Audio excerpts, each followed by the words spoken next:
Mesdames, Messieurs, nous avons l'entraîneur du cheval gagnant du prix Jean-Luc Lagardère avec nous, Monsieur Frédéric Rossi. Ladies and gentlemen, we have just been joined by Frédéric Rossi, who's the trainer of Sealaway, who won the prix Jean-Luc Lagardère. D'abord, félicitations, quel cheval. Il s'est vraiment envolé dans cette phase finale. Je sais que vous avez dit, vous étiez confiant avant la course, mais est-ce que vous avez pensé qu'il allait se détacher de cette manière-là? Non, effectivement, bon, merci. J'ai toujours pensé que c'était un vrai cheval de groupe 1. Il fallait juste trouver quelques réglages. Et après, s'envoler comme ça, non, mais il répète aujourd'hui ce qu'il m'avait montré le matin, en tout cas. I asked him if he expected the horse to win that convincingly, and he said, I've always thought that he was a Group 1 horse, but obviously to go away like he did in that final straight was impressive even for him as a trainer, even though the horse had showed him already a lot in the morning. Parce que on s'était parlé en début d'année et c'était le prix Morny auquel vous aviez pensé. En fait, il a fait un trajet un petit peu différent. Là, l'autre jour, avant de venir ici, il était battu dans un groupe 3. Donc, qu'est-ce qui a changé? Je pense que vous avez dit que vous avez changé sa façon d'être monté. Oui, tout à fait.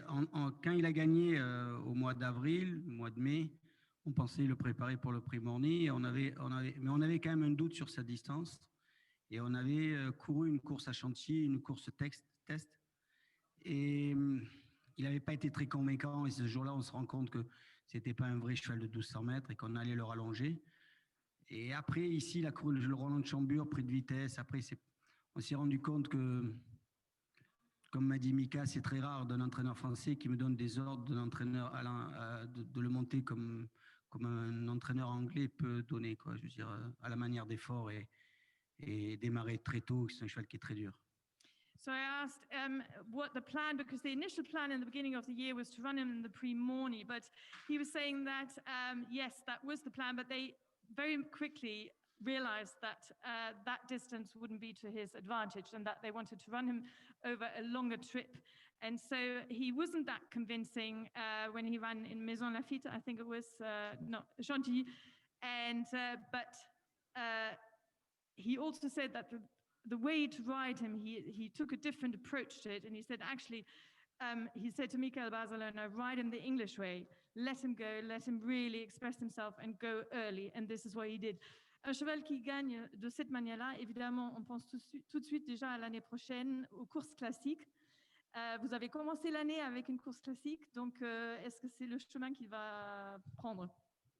Il va sûrement prendre la direction de la poule l'année prochaine, oui. Mais peut-être l'année n'est pas finie. Ah. So I was asking because the trainer won the French Poule d'Essai des Pouliches this year with a filly, and I said, would that be obviously the Colts' target next year? And he said, but the year is not finished yet. Donc, où est-ce qu'il pourrait courir? Où est-ce qu'on pourrait le revoir cette année? Je ne sais pas. On va en parler avec ses propriétaires, mais ce sont quand même ces deux frères qui aiment les challenges, donc c'est possible qu'ils voyagent. Mais maintenant, on va voir avec le Covid, on va voir comment on peut voyager, mais c'est un cheval qui donc la Breeders' Cup ou sûrement la Breeders' Cup. Voilà. So the horse is owned by his breeder. Hein? C'est le propriétaire et éleveur aussi de ce cheval. Non, l'éleveur c'est Guy Pariante. L'éleveur, yes. So the breeder is Guy Pariante, but he said his owners are happy to travel. So there is a possibility that he could go to the Breeders' Cup, but they will discuss that later before they think about next year. Frédéric, racontez-nous un petit peu, parce qu'hier, vous avez échappé un groupe 1 de très très peu. Qu'est-ce que ça représente de gagner aujourd'hui? Non, ça représente tout simplement une véritable joie, c'est-à-dire que c'est surtout, mis à part de gagner un groupe 1, c'est qu'aujourd'hui, il donne une réponse à plein de questions qu'on s'est posées. J'ai toujours pensé depuis le début de l'année que c'était un cheval de groupe 1. Et aujourd'hui, c'est une satisfaction, je suis rassuré, quoi, voilà. Mais effectivement, d'avoir hier, les 15 minutes après ont été très difficiles. J'ai été très déçu d'être battu de si peu, mais voilà, après, vous savez, dans notre métier, tous les jours sont un jour nouveau.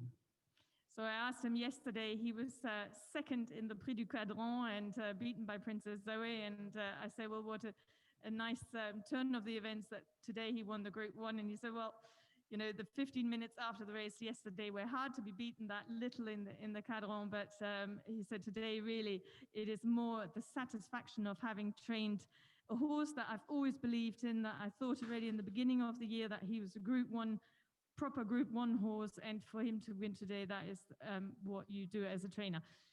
Merci beaucoup Frédéric pour cette interview et puis j'espère qu'il pourra courir à la Breeders' Cup ou sinon qu'on se retrouve ici l'année prochaine. Merci. Thank you.